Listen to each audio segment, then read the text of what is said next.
Welcome to Clixed Off, brought to you by Lucky Dice Cafe out of Huntsville, Alabama. Check them out at LuckyDiceCafe.com. And now for your hosts, Daniel Powell, Jason Alvey, Alex Coons, and Tyler Speeds.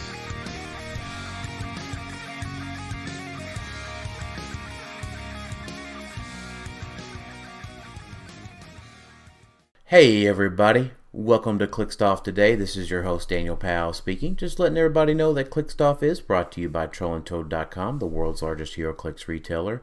Find HeroClix new and old on TrollandToad.com and use coupon code CLIXEDOFF for 5% off your HeroClix order.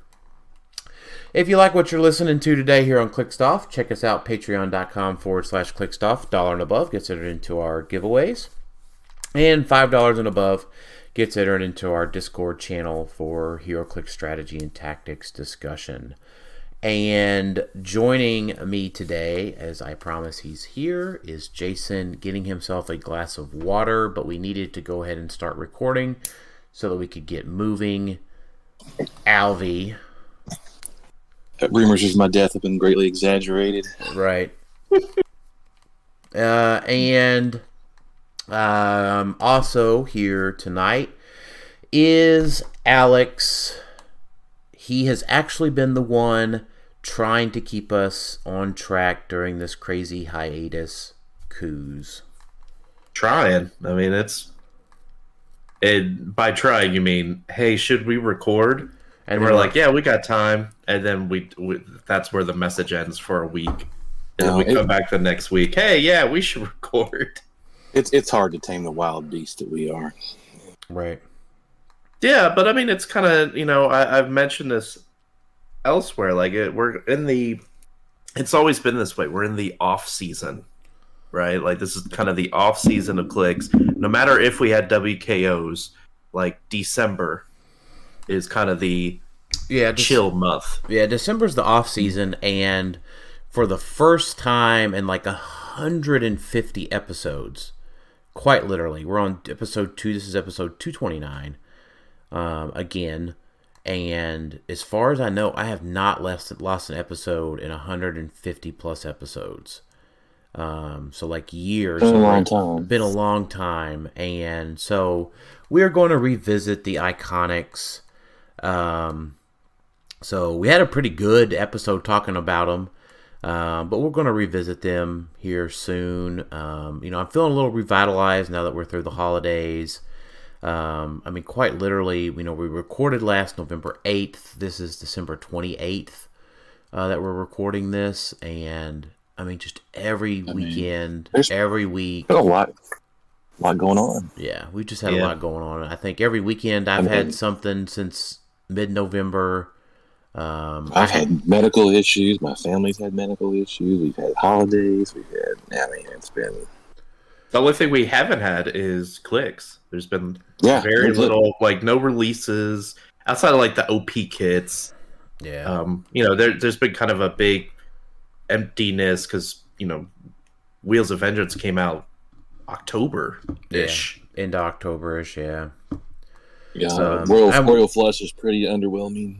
Yeah. Well, we knew about it. It's also because we knew about it 6 months ago when it was previewed or I guess 4 months ago at Worlds. Yeah. So it's kind of like, okay, neat. But it also came out, like I said, during the off season. Like, we haven't done many local events because everyone's got stuff going on. It's hard to schedule around holidays to be like, hey, let's all meet up. Well, I mean, I would say we've been running stuff fairly consistently every week. We've done our Royal Flush gang, and we've done just random. We've done some new pulp stuff, and but you're right. I don't know. So speaking of that, real quick, because we're gonna cover like end of year stuff. How is Pulp feeling? We haven't talked about it too much. How is Pulp feeling going into 2024? Jason still feels like a lot of Pulse Wave. Yeah, Jason let us play Pulp locally, but he banned Deathstroke and Blue Marvel. And Smart. And Smart. Falcon, yeah. So it was not fun. A whole bunch of black hearts, I'm guessing. Yeah. We played Blackheart and Necron. Blackheart and Necron, Zarathos. Zach ended up winning by playing he had Doctor Strange, Scarlet Witch, Beyonder,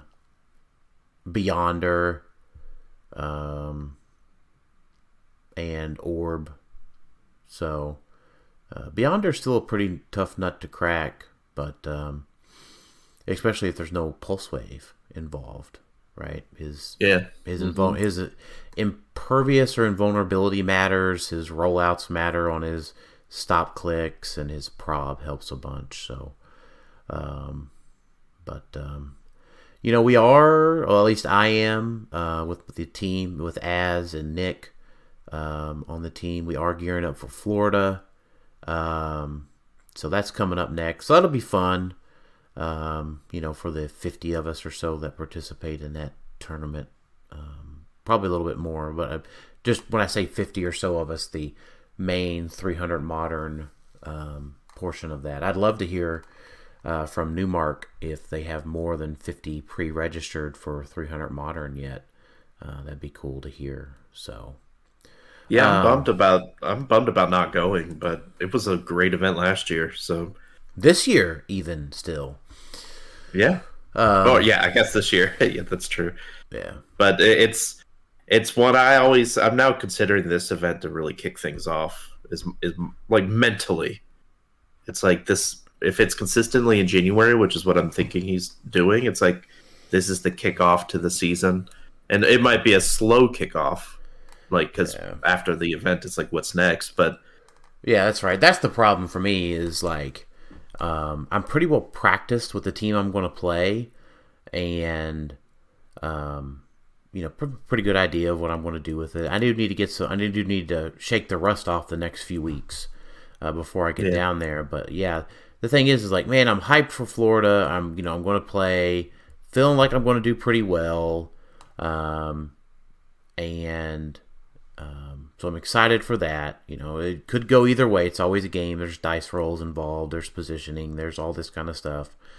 But it's like, golly, there's nothing from January till May announced. Yep. Like PJ could do his event, sure. Maybe Howard does something else in prep for Rock Cup. Maybe Jay does something up in Columbus. Well, Rock Cup's still not modern, right? Rock Cup's still not modern. right. Yeah, Rock Cup's not Silver modern. Age. Yeah. It's still I'm sorry. I'm gonna say it. Silver Age is a failure. We need Modern Age. I wouldn't say Silver Age. Yeah, I'm sorry. Nobody's clamoring for Silver Age. You're not going to change my mind. I don't care. I don't care what you say. I mean, there was a decent amount of turnout at Worlds, wasn't there? Yeah. That was not for. What we're looking for. That was for Silver Age theme. To me, it's because they didn't offer another Silver Age. No. To me, there is a vast difference in power level and thinking. I don't know if that's quite the right word I'm looking for. There's a vast difference in power level between just like random Silver Age shit go versus printed keyword. That makes a big difference, right? And Highlander, right? So like, you look at Easton's team or even the second place team. I forget that guy's name, unfortunately. But the Highlander stuff, right, really threw that one out the window, right? Like, there was, 2 surfers, obviously. The other guy had multiple maggots, I believe. If not, he at least had one. I think he had 2 or 3. The Highlander thing, like, I'm kind of a fan of that, right? When it comes to these older age events, there's something to be said for, of course, Maggot was modern legal at the time of last year's Rock Cup. But, like, from getting new players in, if you say, well, you only need to go buy 1 Maggot. I'm not saying you have to play Maggot, but just for an example, right? Like, if they want to play Maggot, right, we only have to go get 1 for Silver Age if it becomes standardized as theme. You know what I mean? That kind of like softens the ramp of entry into these older age events if it's Highlander. Real quick, what I wanted to say to Jason's point is I think you have a point, Jason. I think what's missing, which you guys could go ahead and say it for this part, is that typically these type of formats have 300 modern to back them up. If you think about it, back in the rock days, like where we had WKOs, right? The golden age of HeroClix. Well, yeah, where we had like, okay, January through May on the rock schedule was rock limited or something, right? It was like an alternate format to modern, and we were totally okay with that because there were other modern, there was WKOs, there were other modern tournaments happening, and just the rock tournaments had the limited or the alternate format, and they didn't really kick off modern until, you know, springtime or summertime. You know, they had that schedule, right? Like the quarter or something. It's like first quarter is this type of format, and then it switches to this. And so it's even before that, we had just straight modern age. Yeah, all the but time. what I'm saying is like, if you consider, you know, Silver Age being an alternative format, well, Rock has done this before and it was successful. The problem is that they don't have the 300-point modern to back it up. Right, that's the problem. We don't have enough of the thing we want, so we need to quit diluting that with other crap till we get the modern age back. Well, this is the last one of the year, guys. Do you need to give the blurb of? Yes, bring back 300 modern age WKOs, and as you know, quarterly, at least. Bring back 300 modern age rock events. Yep. Yeah, I think as we end the year, I would expand our plea or whatever to say, you know, bring back 300 modern rock. Along with nobody's out there running these Silver Age events everywhere. They're just not. Right. Yeah. You can't tell me they are. I think I'd rather, in like the tier of things that we have right now, the bottom tier for me is Rock stays pure Silver Age. It's fine. I'm going to play in it, right? Jason probably won't. Nope. If it stays that way, that's the bottom tier, right? I'm working my way from the bottom up here. The change to like Silver Age theme would be fantastic. Now, what would be better for me than that, this might surprise y'all, I'd rather see it be pulp. Silver Age pulp? No, modern age pulp. Oh. Yeah. I'd rather have it see it be modern age pulp. Yeah, I think the key thing to remember I need another trash can, Alex. You know? So, and then hold on, you can put it in a toilet this time. I could put in a toilet. Yeah, the poop Clix. Yeah, so I'll explain that one. So then on top of that, my most preferred change would be that, you know, Rock Cup just goes back to being modern age until such point we're back to, you know, 2018, 2019 levels of HeroClix events. Yeah, I don't understand why the WizKids has to have the corner on the modern age market. Right. Sorry, HeroClix. I called it HeroClix. But yes, and then so what Jason is referring to in our group chat is I called pulp. My phone auto-corrected like the way I was typing it. I would meant to say pulp, but I called it poop Clix. So the next time I do really well at a pulp event, the trophy will be going into a small toy toilet. Yeah, poop Clix, sure. Poop Clix. But sure, sure, that's what it was an autocorrect, sure. I mean, yeah, it is pretty much the bottom of the barrel of stuff, but I it's fine. I'd rather play pulp than play Silver Age. Yeah. So I mean, I'm there. I don't particularly like Silver Age. At least, like I do like what you said, the Silver Age with like limitations, because think about it, Silver Age now, right? Now all the things are retired still exist. So you've still got the Scarlet Witches, the Sarkarian Iron Men, like all of those are still around, and they're going to stay around in Silver. Mm-hmm. So it's just kind of like, and I don't know. Necrosword, right? Scarlet Witch, Necrosword, maggots. Yeah. Now there has been talk. All of nothing that's... official. Nothing official yet, but there has been talk of doing some sort of limiting down the line. Because there is a ban list, right? Like there is that? Yeah, there is a ban list. Yeah, it's not just for pulp. There is a Silver Age one. Correct. So they easily could ban, Scarlet Witch, some of the like clearly heavy played figures, and I think that would be okay. But we'll see. There's still a lot to be announced for 2024. Like, we need to hear more of what's going on. I'm just not. Yeah, because we've heard nothing. Yep. I mean, we have heard nothing. But that's not what we're here to talk about today. We're here to recap. We don't need to look to the future. Let's talk about the past first, right? We're going to talk about that every time we're here. Yeah, well, we got the future out of the way.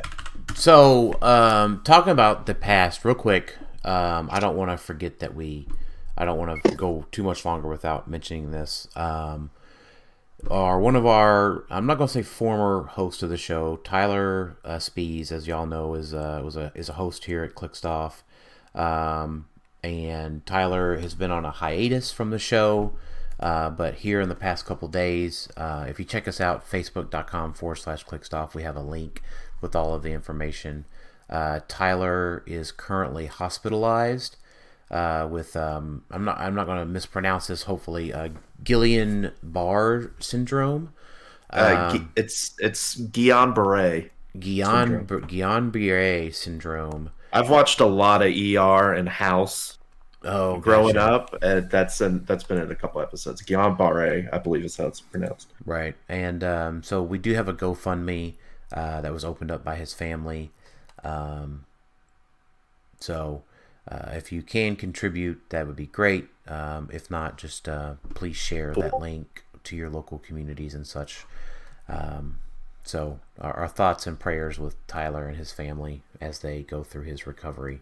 And as I get updates, I will be able to share those in our Facebook group with the community. So and one thing to mention before anyone panics, Guillain-Barré is a illness that isn't necessarily life-threatening. Yeah. So he's not on like death's door or anything, but he is looking at a very long recovery time. Difficult recovery. But it's right now. It's nothing that's like life-threatening, like that type of thing. I don't know if anyone would be worried about that, but just the way it was explained to us is that it's going to be a very long process. Mm-hmm. Yeah. So that being said, also that's why, besides his break, another reason why we haven't done, I'll say another reason why we haven't done our end of the year. We're used to Tyler doing that for us. He always kind of led the charge with putting up all the polls and doing all of that, and it's kind of his absence from the podcast has long been felt, but even more so this month.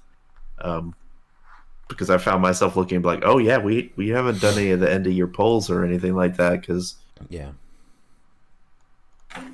Tyler was fantastic at doing that. Yeah. So, at any rate, let's look back at 2023. We did not do polls for the aforementioned reason, but we do have some good solid statistics coming from HC Units, which, looking back on 2023, has been one of the super duper high points, and one of the things that I get consistently excited about is typing in hcunits.net, not sponsored, into my browser to look at my team builds. I mean, and was this the best thing that happened to HeroClix in 2023 with 18 units? Yeah, I think so. it was for sure. It's definitely up there. Yeah. Unless I'm forgetting something, it's definitely up there. Yeah, it's pretty much up there. I mean, So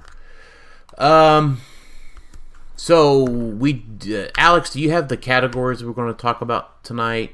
Yes, yeah. So we are going to try to stick with some of the categories we have been doing, and basically we're going to use HC units, and we'll talk about what we feel like each one is fits the category. The categories are real quick. Is basically obviously the best meta figure, and the categories are 1 through 30 points, 30 through 50, 50 through 100, and then anything above 100, because there's not much above 100, if we're being honest. There was not just a much above 100 released at all this year. There was. It's just none of them are played. Like, you could argue, like, all the Carnage figures, I think, have an over 100 point, but who in their right mind is playing any of those? So we're counting all of these at their played point value. Yeah, it's true. I forgot the Carnage figures have. Yeah, Carnage Silver Surfer has a 175 point line. Oh, yeah. It's like no one plays that. Yeah, good for him, right? We'll also do like best equipment, talk best sculpt, probably best set. I'd also like to talk like maybe best rarity at some point or something like that. Like, yeah, thinking also for Pulp, like what figure would you say for the year was the best? Right. So do we want to start out with 1 to 30? Well, before we do that, one thing we do need to clarify is what is legal that's true. For this year. Yep, that's a good point. So it will start with most likely Batman Team Up, right? Or are we including Avengers Forever came out in November. So we probably include Avengers Forever, if I had to guess. I can't remember now. It came out at the beginning of November, so I feel like we covered it last year. Mm-hmm. Like with Arachnite and stuff. There's not much in here we probably will be talking about anyway. So right, retail releases. So it's Batman Team Up, Spider-Man Beyond, some Iconics, Avengers 60th, some Iconics, Notorious, Wheels, DC Starter, Marvel Starter, Guardians of the Galaxy Holiday Special, and then Iron Man Iconics. It's right off of the pages. We also have some organized play figures. Alex, I think we can do 2 quick categories this year, just on our own or whatever, or based on HC units. Best mystery card, which I think has a clear winner, and then best legacy card. Ooh, I like that. All right, let me write these down. Yeah. Best legacy and best mystery. I like that. Yeah, because mystery cards were new this year. Obviously, legacy cards, came out last year, but last year would have had a clear winner, I think,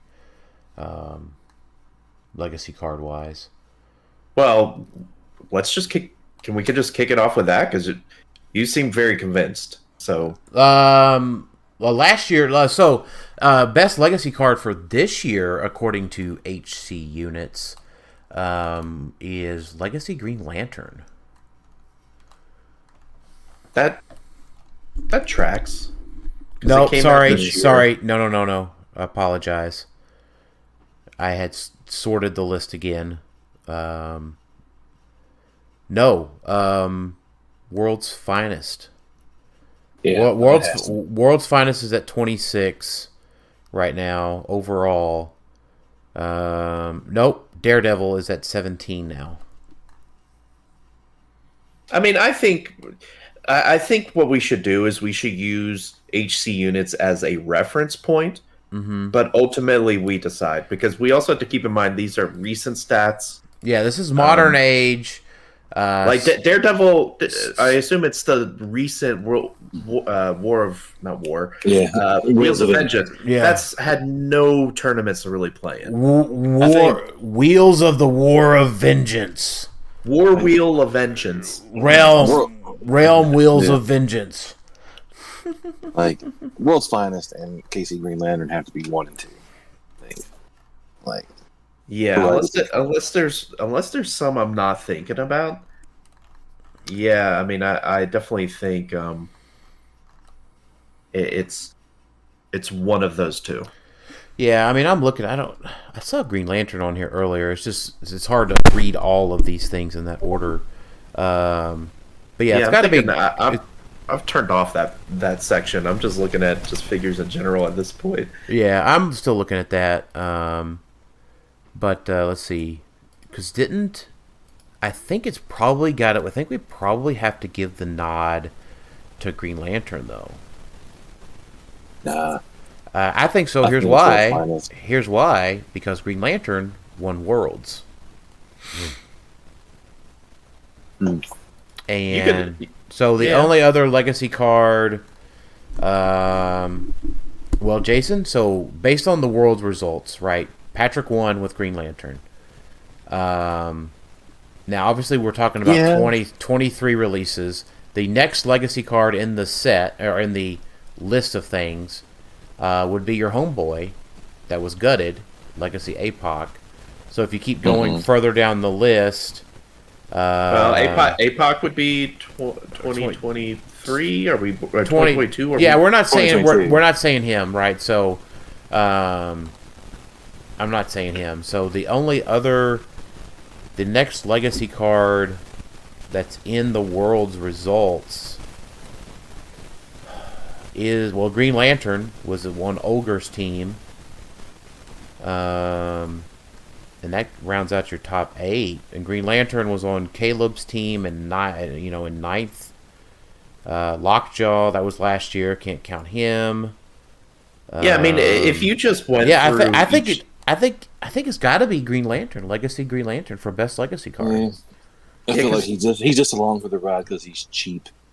He is. I can agree. He's not the figure that's winning those games on those teams. That's my opinion. Yeah, and here's the thing: like with the Power Racers this year, World's Finest may not have gotten a fair shake.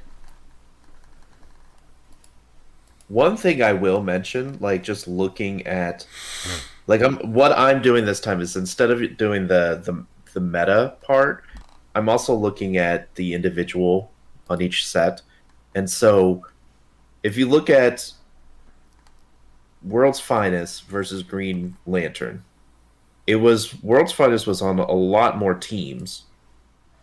I know we're talking. Well, we're not thinking about this in the meta format, right? Or are we just saying in general? Meta of the year. It's meta. It's got to be. Because the other one that's what we do here. Well, the other thing I'm considering, like top 3, I feel like Legacy Carnage probably needs to at least be in consideration within the top 3 because it was played on a decent amount of teams. It was. My problem with Legacy Carnage in general is like he made a super big splash, but he came out in a set with the thing that eats him for dinner. But he was on a lot of teams with him. Like, yeah, that's true. Most of the teams that played him, I would give him third place. I'd give him third place. Yeah, because if you go through each set, like we've only got 4 really legal sets because Wheels of Vengeance. I'm going to keep doing that. Wheels of Vengeance doesn't really count because it just hasn't really been able to make a splash, meta wise. Like there was nothing outside of the 2 we mentioned team up. That's about it. Spider-Man really only had Carnage and maybe Frogman, but Frogman's distance. Avengers 60th really only had Ultron to make anything, and that wasn't even really a splash. And then even Notorious hasn't really had a lot of time to shine, and it doesn't really have anything that of great significance. So I guess, I guess the vote is it Green Lantern or World's Finest? Man would disagree with you, but I hope that's the. I don't know. Is he allowed to disagree with me on this day of the week and month? Oh, good point. Good point. Yeah, it is an even month. Yeah. So it's an even number month, so you can't use powers within range. So yeah. I guess he can disagree with me. All right. So Best mystery card, which was a new element that we got this year, I think by and large would be Search for a Mutt's Tomb. Yeah, probably so. Yeah, there's not really any other, and that's mostly because it was the first one that really it added mystical, which was a big keyword, and because all the other ones are really tied to detective or mystery, right? Ink, stuff like that. There's really no other ones that make this big of an impact. Though the good thing is they keep coming out with them, right? We do keep getting mystery cards, which is nice. We do. But yeah, I agree on that one. We do indeed. All right, what's the first category, Alex? Do we want to go into points for figures, or do we want to do like equipment? Let's do best points. Or let's just do the first one is probably going to be maybe easy. The first one's the most contested because it's 1 through 30, right? Yep. So in the 1 through 30 category this year, we've had 2 Scott Porters, Mephisto, Jennifer Kale, Super Rare Spider-Man from Avengers 60, Hulk Prime, Daredevil, Saint Walker, KC Green Lantern, Legacy Carnage. I wasn't necessarily going to include the legacies, but yeah, you're right. Saint Walker. I'm scrolling down the list here of stuff. Space Ghost, Prime, Green Lantern, Batman, Zarathos. I keep going. So I'm down here to about the first. I'm down here in the 40s now. But Scrappy Doo. and this is something I think maybe we need to decide, because what we're running into is that Worlds happened in September. Is that right? And we haven't really had much after. Or before. So Scott Porters haven't really been played because they weren't legal for Worlds. So there has been some Bronze Age stuff. I know we focus mainly on Modern, but it was something like there was like 20 people at that event, and like 18 out of the 20 had the supporter duo on there.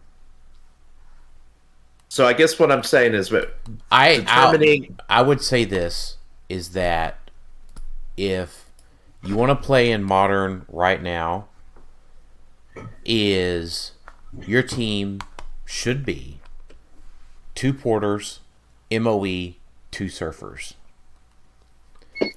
Now I know that's a I don't know, controversial maybe sort of thing, but the teams that have been winning have had Porter on them. Right. I guess that's what I'm trying to say is like we're determining the best meta figure that came out this year, not necessarily performed the best. We're saying coming out of 2023, what do we think is the best meta figure? The problem is like because how great Mephisto is. Yes, that was my point. And 1 through 30, it's still Scott Porter. Porter. That was kind of my main point. It's definitely Scott, right? Like, I was thinking about which one? White shirt Porter. Okay, making sure we clarify. Right. Well, white shirt by and large, right? Because he's he's a 25% to a 25%, 25-point perplex for your whole team. Because you modify attack if you're on a theme team. Done. Right? Probability control. Done. Pulse wave. Knockback. Done. This is tough, man. Because is a Sinestro Corps member. Done. Right, I get that. But I mean, it isn't like the black shirt doesn't do the same, if not more. Because it does give the defensive bump. It does, it does have the free heal. It has the support. It has the TK, the perplex. You could choose a keyword for them that someone on your team has. I think the thing is Alex, is that for me it comes down to like the first 80 points of your team should be 2 Scott Porters and a Mephisto. Right, but I get that. So what I'm saying we're ruling which. I'm saying it's white shirt, black shirt, Mephisto. That's your order: white shirt, black shirt, Mephisto. Yep. Jason, I think I'd put Mephisto in front of black shirt, but it's close. The thing is like Mephisto is semi-dependent on including the rest of the MOE with your team or your opponent having MOE. Scott Porter, what to me, what gives him the edge, Jason, is the healing ability. The healing ability just becomes automatic every turn, and the fact the black shirt one. The black shirt one, yeah. The healing just happens. The support happens, and the community tokens. Yeah, I mean that's all. I don't know. Mephisto's just the engine that makes it run. If you're going to play Mephisto, you're probably going to play Masters of Evil, and it's just the thing that makes things go. Now, one thing I will say, you were mentioning the attack thing. How much are we saying theme team matters? It does for him. Obviously, he has to be on a theme team for that to kick in. It matters. I mean, the thing is I was talking to Easton about this last month, and it makes theme team matter because oftentimes when you play theme, that last 50 points, you're trying to like fluff it. Like you're playing a Carnage, or you're playing, back in the day, you'd throw in a Groot, or a bunch of Surters or something like that to, fluff out the team to make the theme work. You only have to have 250 points of solid theme now, because your other 50 points is lined out. So you're only really playing 250 points of theme because your porters are taking care of the rest of it.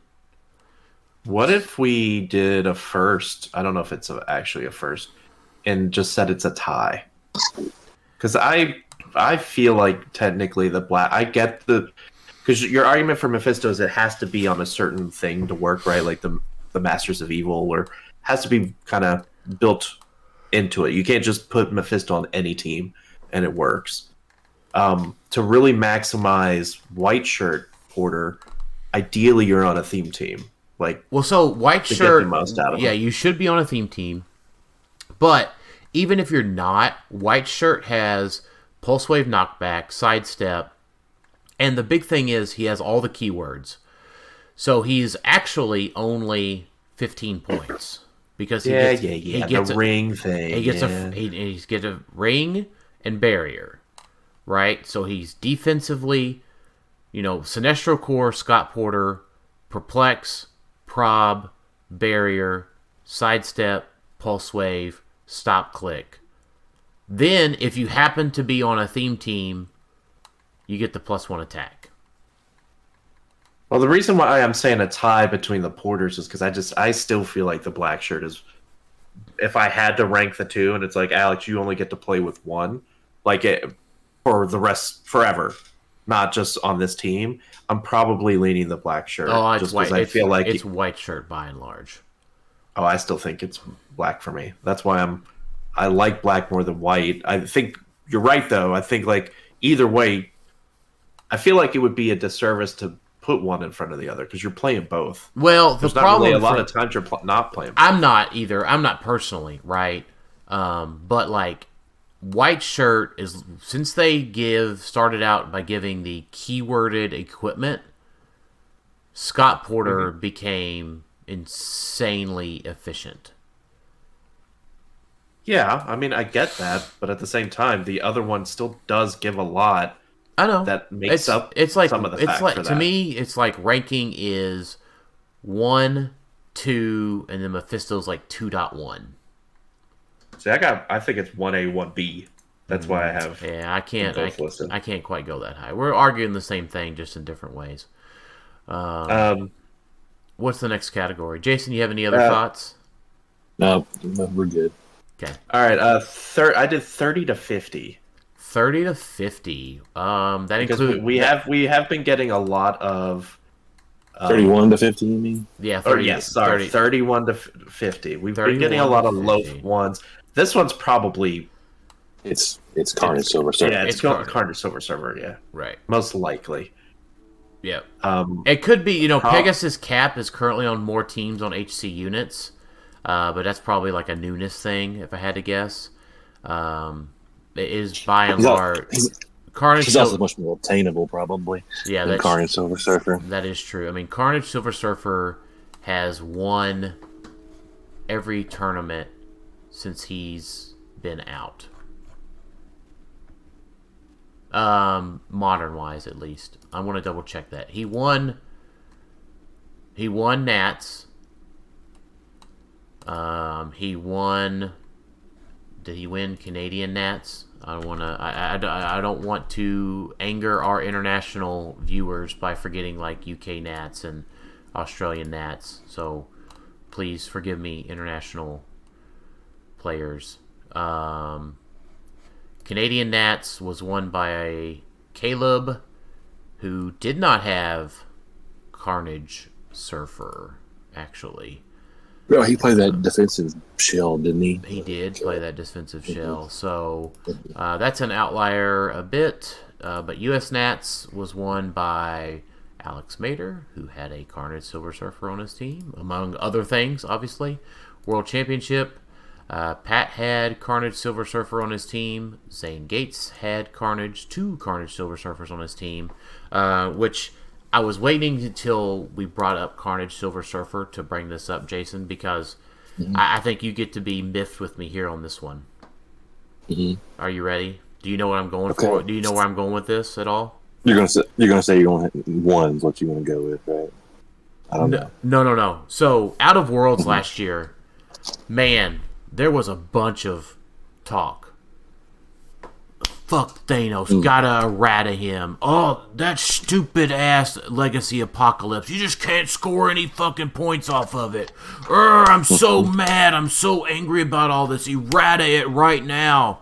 We're gonna errata it for Florida. You remember that? Y'all remember that in December last year?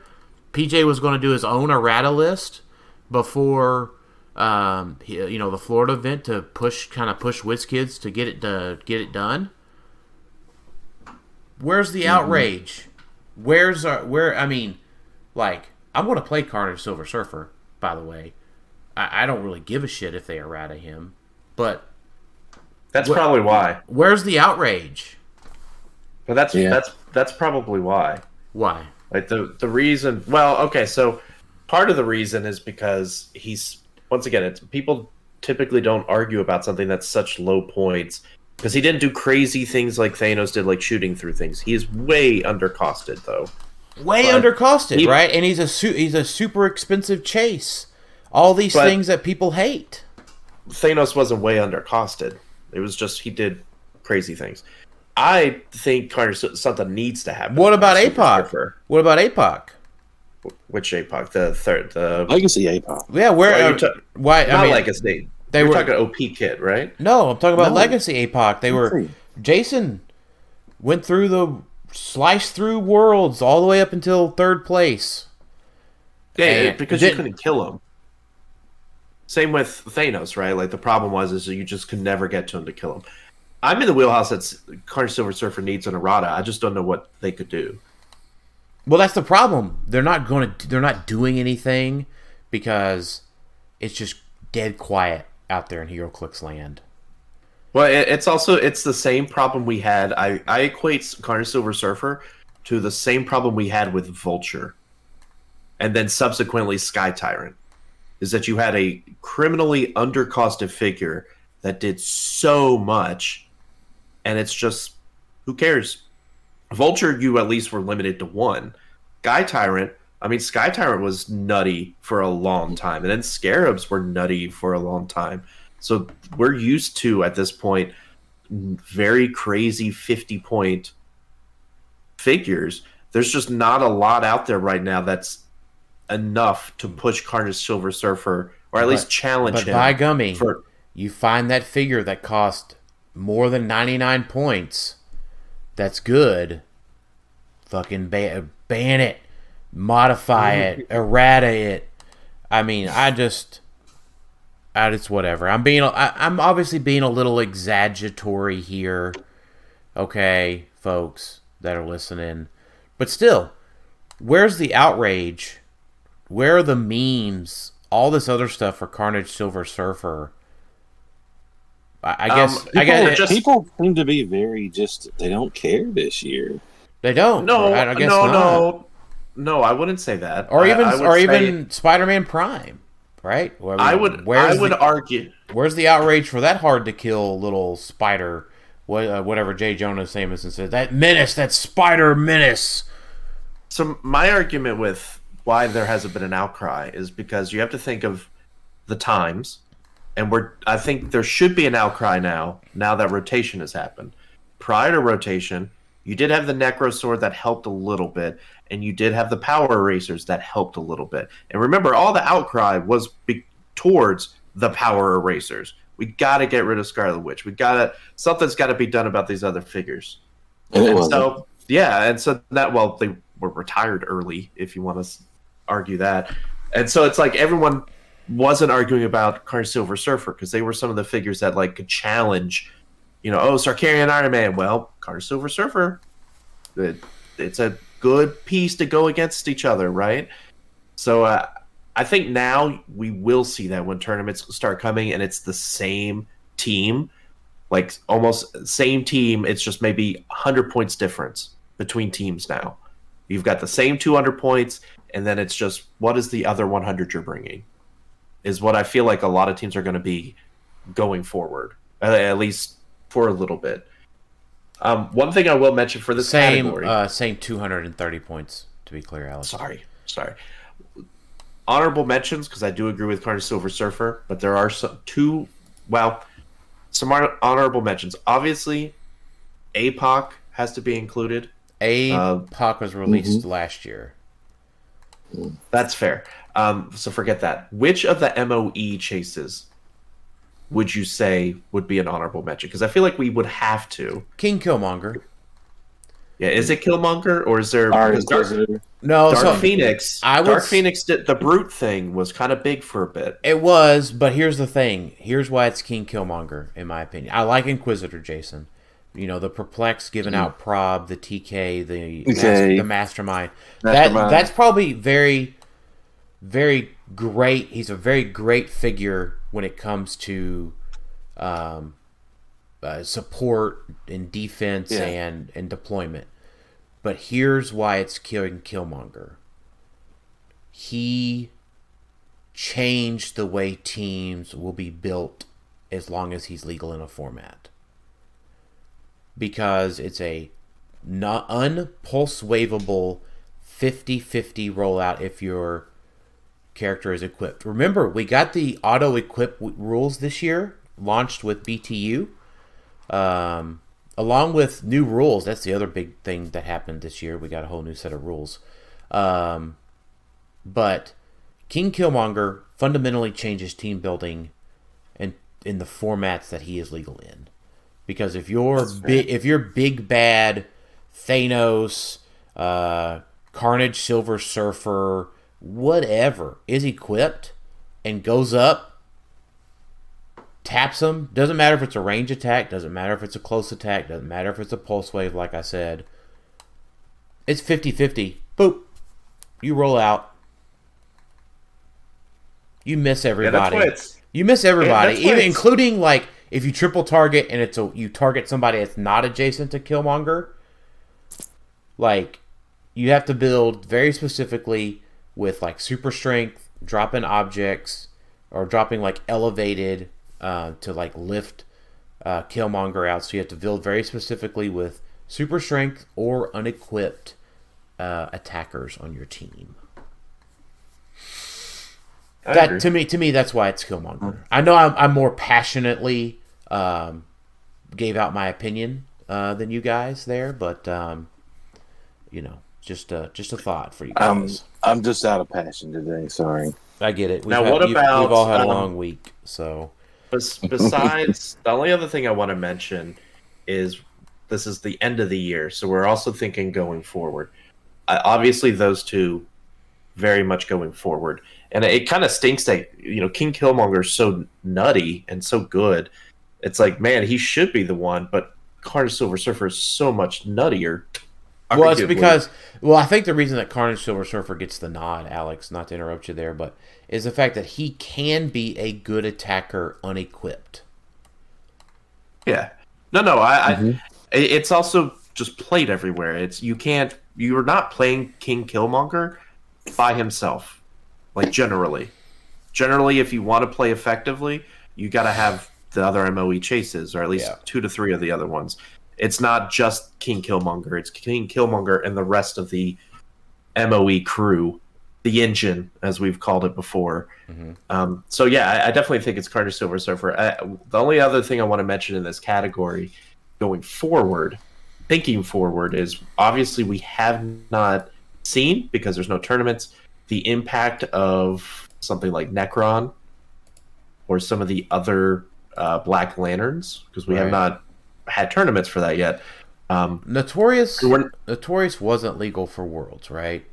Right. We got that in the sealed. That's why you're thinking about it. Yeah. It was not legal. So, that's something to note, at least going forward. We need some tournaments, because because if not, Notorious and Wheels is going to get the shaft. And that's to me, like, that's one of my, like, ebbs and flows of the meta. And that's where, like, these sets are going to get the shaft. Because, like, thinking forward, Alex, is like Necron, like, is with as insanely cool as Necron is, and what all he enables with the Black Lanterns and just Monster and Pulp and all this cool stuff, he could get phased out by the time we get what we have announced, next phase, and the Deadpool. Wolverine and Deadpool. Yeah, Wolverine and Deadpool, and then we got the next DC thing, didn't we? That's the time fellows, yeah. That's like three sets. And to be clear, those 3 sets, like, we're set for Florida. Like, Florida, like, Notorious and Wheels get a chance. But that's it for 50-some people. Other than that, next phase, the Deadpool thingy, and the time, those all come out before the next currently planned modern event. I mean, right now there's no currently planned modern event. Well, we're assuming that Nationals is going to happen sometime in the summer, with Worlds happening sometime in the late summer, early fall. I've got to have some hope there, Alex. I get that it's not announced, but I got to have some hope there.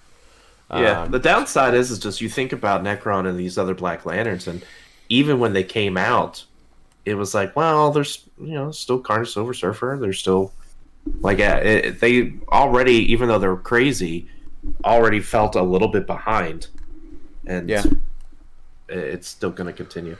All right, what's our next category, Alex? This one's easy. I don't think there's much debate. 50 to 100 is just Prime Spider-Man, right? At 80. Yeah. I mean, I looked through 50 to 100. Or 51 to 100, sorry. 51 to 100. And is there anything like 60 to 75 I mean, that so you guys can think about? What you have in contention there in general would be your Ghost Rider that lets you have your powers. Capwolf. Mm-hmm. I mean, both 2 things that aren't proven, but also there are things that fail the Prime Spider-Man test. And the fact that we have a Prime Spider-Man test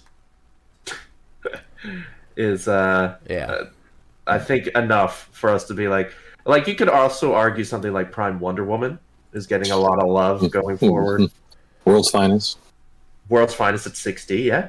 Like, a lot of love going forward, but it's just, there's a test for it now. Right. Well, so Arachnite would also fall into this? Yes. But Arachnite was released on our last year's.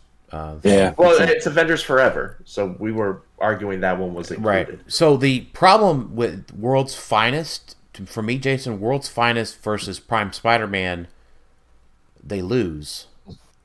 because they can't roll out of Prime Spider-Man. The super senses, yes, they can roll out of that, but that's it, right? Like they can't, like. I'm just saying he's one of the in the category. I'm not saying he's the Diabetes Spider-Man. I know, but I'm lending credence that like I agree that like for me, World's Finest is probably a very solid second, maybe even third. But like Prime Spider-Man is like just a step above, which is kind of annoying.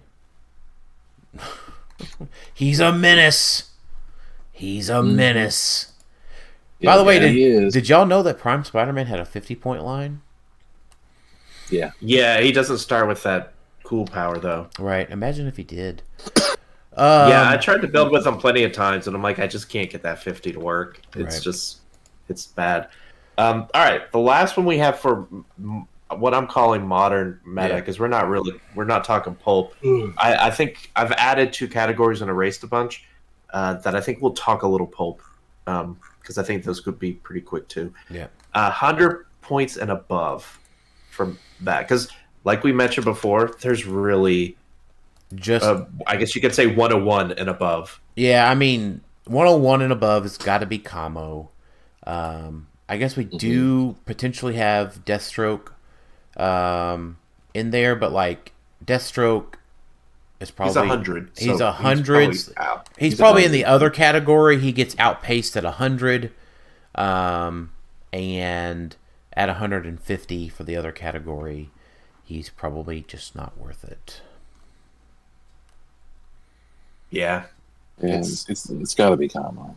Yeah, it's there's really not much else. Yeah.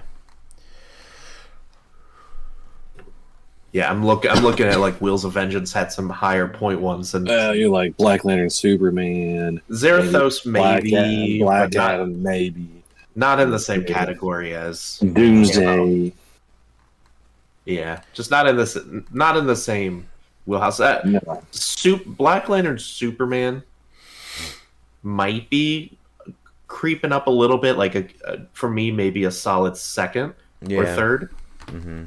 Because getting him at 120 and then you just bump him up to his top dial is pretty strong. It's just, I do agree. I think Camo is just the runaway favorite for 100 plus. And credit to Camo, because he has not seen a ton of tournament play because there hasn't been anything. So credit to him for that.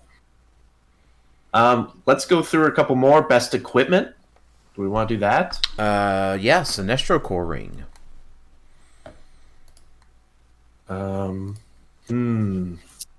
Yeah, because all talking briefly about what was released this year. We have all the rings.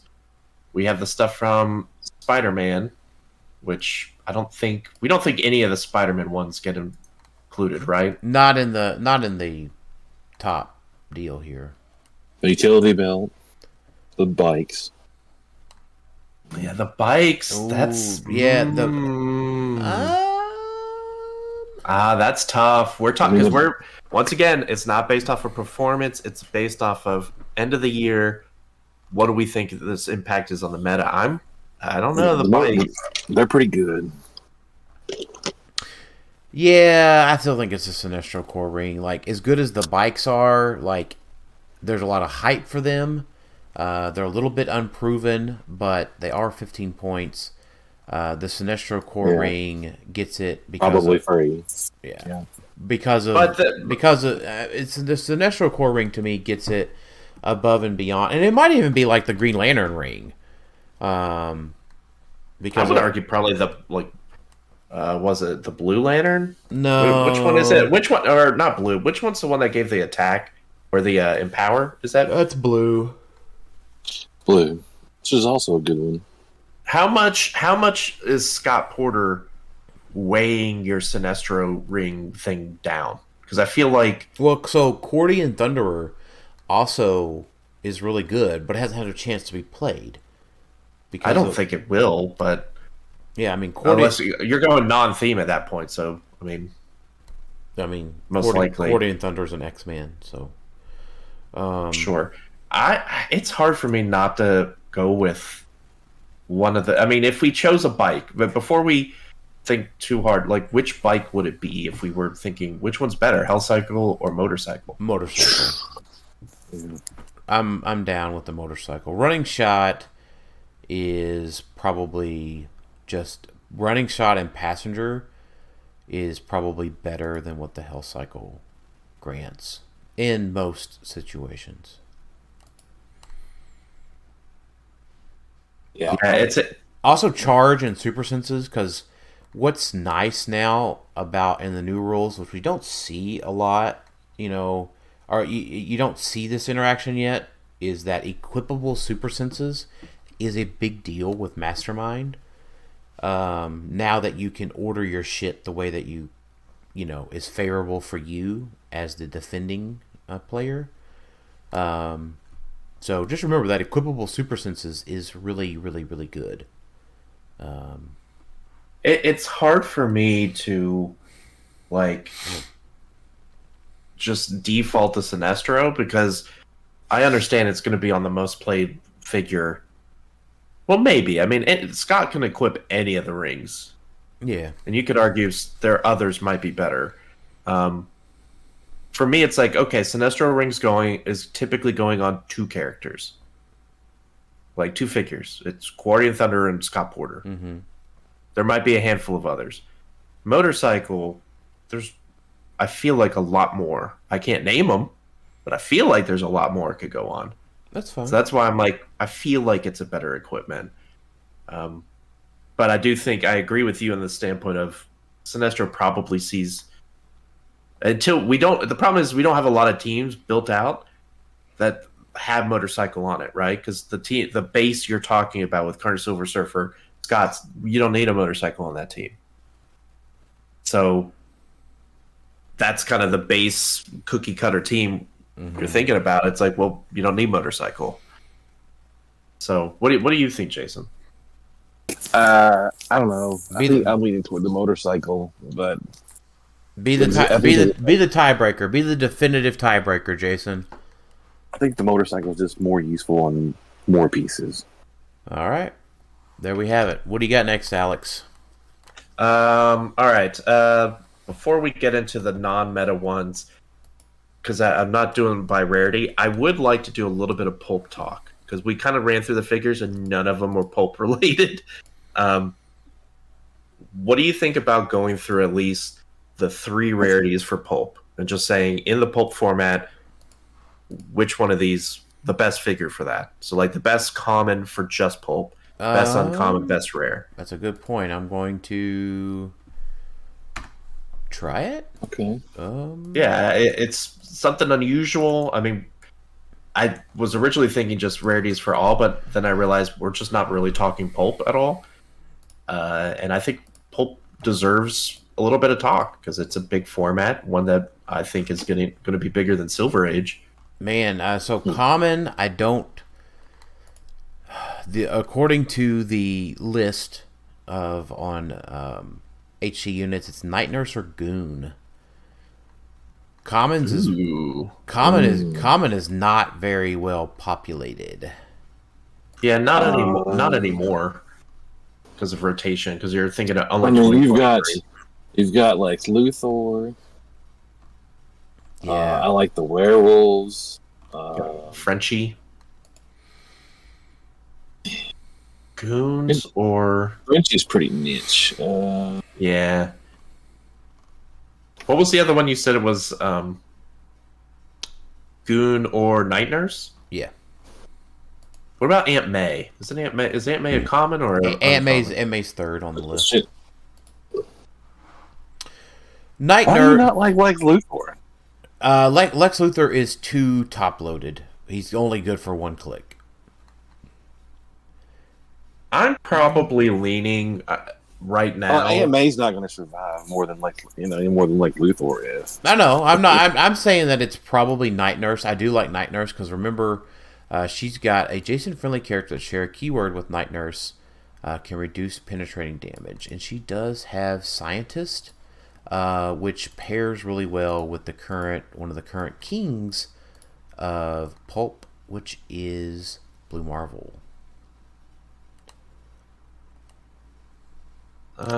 See, part of me is wanting to do Aunt May because she's seen more play, but yeah, I remember thinking Night Nurse was just a better Aunt May. Yeah, Night Nurse is a better Aunt May, and I also got to remember that Goon is a big deal because we're talking about the common category specifically.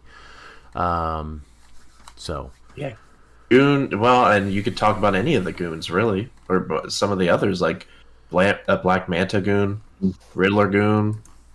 You know, I kind of like Fred. Fred is leadership, defend of an 18, TK, and he carries 4 characters. Like, that's a lot for the pulp common slot. Like, I mean, for a support figure, he doesn't, and he has sidestep. Like, I don't know. Anytime I've played him in pulp, he's always done a lot.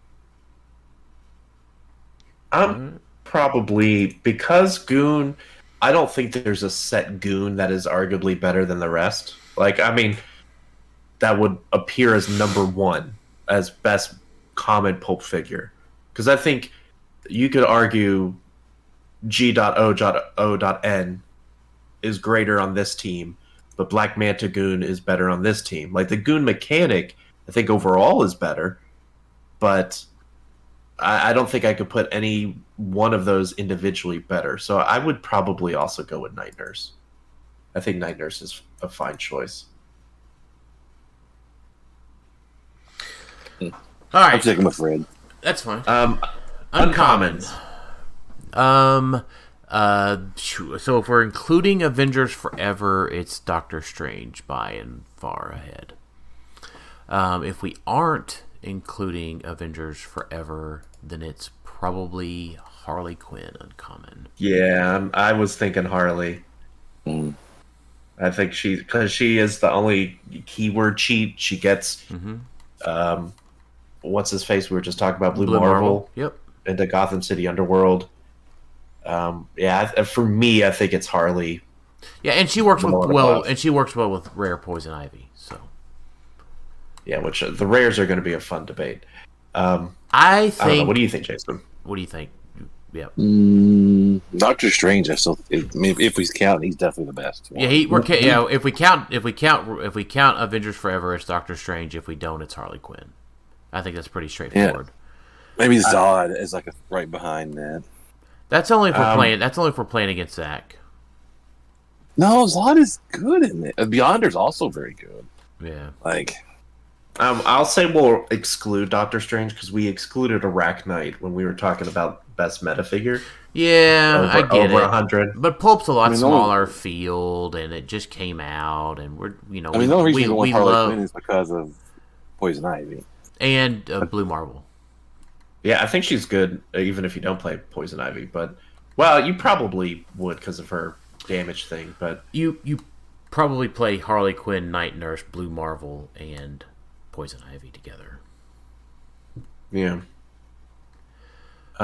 So I'll note Doctor Strange is definitely a runner-up or a strong consideration. Just a different support team for Blue Marvel. It's his scientist friend instead of his soldier friends. If you really want to break it down, it's just a different support structure for Blue Marvel. It's just Gotham City friends, maybe. I don't know. Yeah, his Gotham City / scientist friends instead of his soldier friends. So I think that one of the hardest debates is going to be rares. To me, after playing Pulp last week, it is by and large Blackheart. And that's a good point. What were you going to say, Jason? Blue Marvel's pretty up there. I mean, it's Blue Marvel if we allow. We're not counting Avengers Forever, right? So and then Blue Marvel's out for now. Deathstroke. Okay. Deathstroke's really good. Let's keep in mind Deathstroke's really good, but yes, Deathstroke is also really good. Necron is also very good. Yeah, this is. But here's the thing: like, as far as best figure, we got a huge range nerf to TK this year. Blackheart gets around that. He is nearly the Venom Mags of Pulp. He is pretty much the Venom Mags of Pulp. So he just allows Necron, Orb, Zarathos, all these characters he shares a good keyword with, like, just allows them to be even better. Like, if they're shining with, like, a regular flashlight, like, Blackheart ups that to a spotlight. Where is Zarathos in your consideration? Is he in there at all, or no? I've debated about him in Pulp in general. Zarathos I feel like he's Zarathos really is trash. Even at 125, he's trash? Trash. He's not as good as the hype, I don't think. I don't think so, no. He doesn't have any rollouts. He doesn't have willpower. He doesn't have outwit protection. And he can be he can be knocked from top to stop to uselessness. So Monster and Mystical are strong enough for Blackheart to be good in Pulp? Mm-hmm. I have yet to play it. So because your number 2 and 3 rares are Orb and Necron.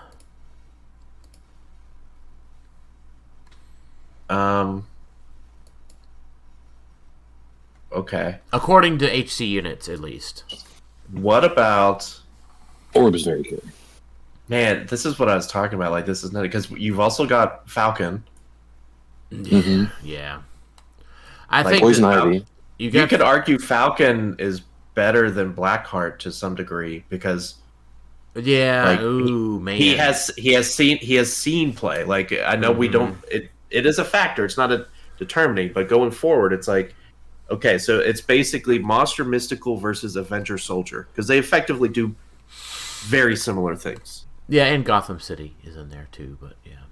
Right. I'm talking purely from, like, Blackheart moves, Monster Mystical, Falcon moves, Avenger Soldier. I think the thing is like, I like Blue Marvel and Deathstroke, so I'm on the Soldier camp.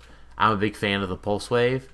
Right, I know a lot of people, on the other hand, will be a big fan of the anti-pulse waving figures. Like, I think that's the camps that you're in. And the monsters and the mystical go against the pulse wavers. Right, so it's this nice, like, play one or the other. You're in pretty good shape. Skill it out. Like, have better skill on the mirror matches, where it's like monster versus monster or mystical versus mystical. It's crazy because, like, going into this... Which is fun. In my head, right? Like, you either get to, art, rock, paper, scissors, your worst, the matchup which you're not so great against, and then the mirror match, you just get to outplay and outroll, the opponent, which is, pretty interesting in a pulp format. And what's crazy for me is, like, going into this debate, I was sitting there thinking, like, all right, how can I explain that I feel like Poison Ivy is one of the best? But then it's like, no, she might be, like, 4th or 5th best after talking about, like, Necron, or not even Necron, Blackheart, Falcon, Deathstroke. Yep. It's like all of those are incredibly good rares. All right. What's your last... I'm going to give you... how many more categories you got left? 1 or 2? Just 2. Okay. We just got 2 categories. It's non-meta competitive, and first one is best sculpt. Okay. Of the year. Oh, shoot. I mean, because they brought back Legacy Carnage, which is a great sculpt. I will remind everyone, we did get the glow effects in Wheels of Vengeance, which I think does play into sculpts a bit. Ooh, what do you think? It's Ghost Surfer for me. Yep, it's Ghost Surfer. That was mine too. Yep, like, it's mine too. When I wrote this down, I'm like, this is kind of a clear. It's Ghost Surfer. Like, he's just, if you add the glow effects, that's like the icing on top. It's great originally. That just makes it better. And then just give me 15 seconds to say this was a year of great sculpts. The War of Vengeance sculpts. War of Vengeance. I did it. You got it in my brain. Wars of Vengeance. Well, so, like, you got to keep in mind, in Wheels of Vengeance, we got Spirit Rider, Vengeance, Capwolf, Wolverine on his motorcycle, Namor riding a fucking shark, slept near the giant fucking horse, Spider Knight. That whole chase set, like, is almost really like with Ghost Surfer being at top, all of those other sculpts in that set were best sculpts of the year. Almost every one of the 2x1s, the Twinkie bases, had pretty stunning sculpts, except for like the hand ninja. So all right, like the Moon Knight. The Moon Knight's one of my favorite. Very the cape quickly. flowing giant Moon Knight. It's good too. Very quickly then. Best single base sculpt, because typically we would do like best colossal sculpt, and so that's best 2x1. Give me your best 1x1 regular sculpt. I think I have my answer. Go ahead with your answer, because I'm not sure. Now, like, I mean, I'm a big simple man when it comes to this. Big fan of just Como. He's just a big shark. He's just a big shark. He's got the crown, or it could be King Shark. Just one of those two. I think that's my favorite sculpt of the year. I think your best single base sculpt of the year probably goes to the Carnage chases. I like Doom Supreme. I mean, it's kind of simple, but that one's pretty. I like it. I'm big. I guess I like flowing capes, because that's kind of what I've been pointing out. Like, I'm looking over at my stand with all my modern figures, and I see Doom sitting there, and I'm like, that's a good sculpt. Big. He's all right. Got the cape flowing. What's your favorite single base sculpt, Jason? Doomsday. Ooh, man, the Iconics were a really good one. This has been a good year for sculpts, That's guys. true. I mean, you talk about, just real quick, and we'll go to our last category. We had Wolverine too. Ever since Bad the Wolverine. new Wolverine was a peanut base. That's true, but I forgot about him. Ever since we got the sculpt size changes, and a lot of people were apprehensive about that at the start of 2021. Yeah, because it started with the Spees Knot. They have really focused in and gotten a lot better on these sculpts. We just need places to play them. What's the last category, Alex? It's the biggest one. What is the best set of 2023? And this one is difficult, in my opinion. To me, it's pretty straight. Avengers 60th. Avengers 60th, yeah. It's without, never mind. I guess it wasn't that difficult. It's without question Avengers 60th. Yeah. You're talking about Falcon for Pulp. One of your strongest, most impactful figures. Mephisto and... the chase set in general. Prime Hulk. Prime Absorbing Man. Let's not forget that he exists. He is still a figure. War Machine. Yep. Super Rare Spider-Man. Miss Marvel. Yeah. Also, not for naught, Legacy Hulk for Cap Wolf. So... Yeah, and real quick before anyone argues, if you want to argue in the comment section of our YouTube video, feel free. What do you think? If we got any of these wrong? They also brought us Wakanda as a map.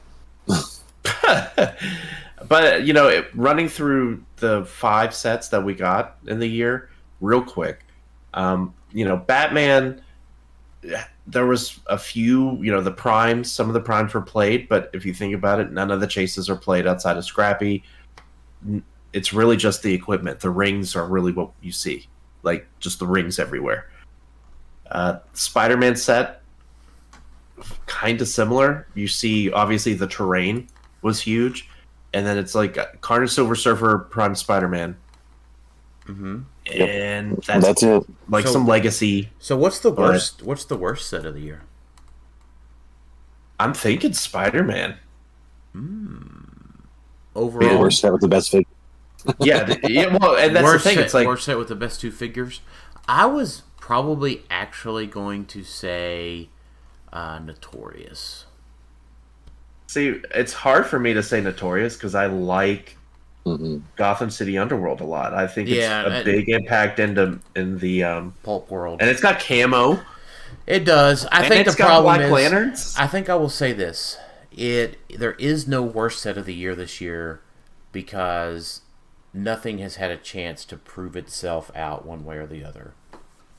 So, in a world with more tournaments, Notorious, you would be in my sights, but you get a pass from the ranking this year.